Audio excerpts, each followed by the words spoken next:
Bonjour tout le monde, j'espère que vous allez toutes et tous bien, que vous êtes en bonne santé, que ça se passe bien cette école à distance pour vous.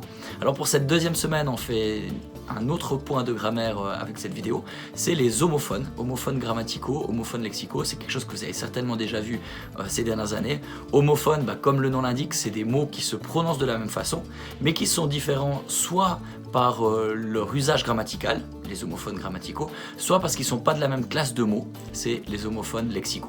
Alors on va en voir quelques-uns aujourd'hui parce que c'est des petites choses qu'on fait souvent faux à l'écrit.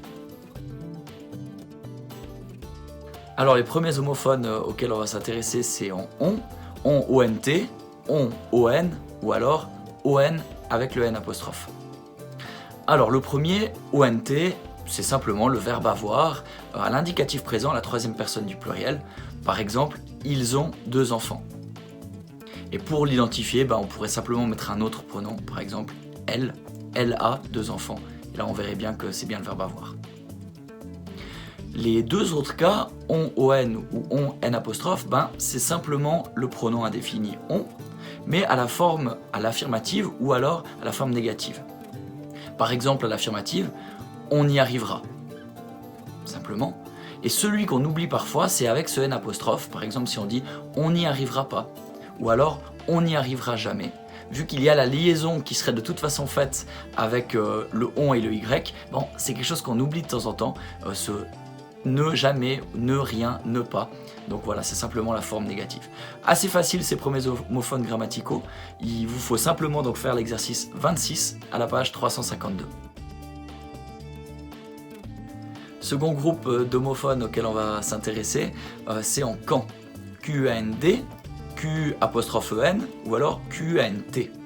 Alors le premier Q-A-N-D, ça peut être une conjonction de subordination, et là on pourrait le remplacer par lorsque, ou bien ça pourrait être un adverbe interrogatif, et là on pourrait le remplacer par à quel moment. Si je vous donne un exemple, ce serait par exemple quand tu arriveras, elle sera déjà partie. On pourrait remplacer par lorsque tu arriveras, elle sera déjà partie.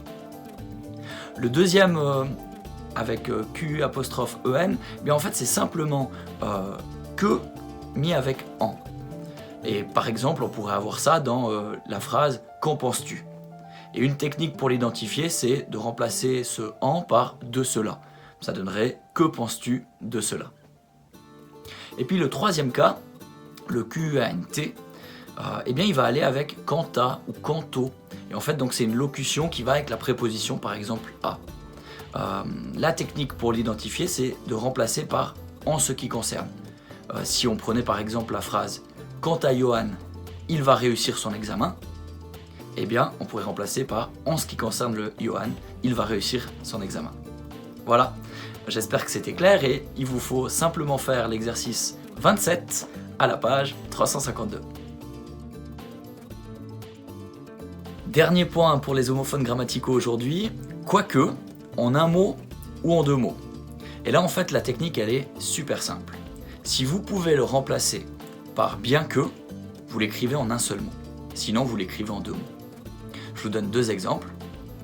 Quoi qu'il soit trop tard, je viendrai. Vous pouvez remplacer par bien que, bien qu'il soit trop tard, je viendrai. Donc vous l'écrivez en un seul mot. Autre exemple, quoi qu'elle en dise, je ne suis pas convaincu. Vous ne pouvez pas remplacer par bien qu'elle en dise, donc vous l'écrivez en 2 mots. C'est aussi simple que ça marche à chaque fois. Pour vérifier que vous avez bien compris ça, je vous laisse faire l'exercice 31 à la page 352. Voilà, c'est déjà tout pour cette semaine avec ce point de grammaire. Je vous laisse donc faire les différents exercices que je vous ai donnés dans la vidéo.